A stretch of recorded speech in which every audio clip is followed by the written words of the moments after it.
రాముణ్ణి కొలిచినావమ్మా నిత్యం పూజలే చేసినావమ్మా గూడు చెదిరిపాయ గుండెల విసిపాయ గూడు చెదిరిపాయ గుండెల విసిపాయ కొలిచిన రామయ్య కొండ దిగిరాడాయే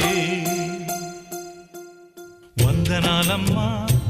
అమ్మా వందనాలమ్మా వందనాలమ్మా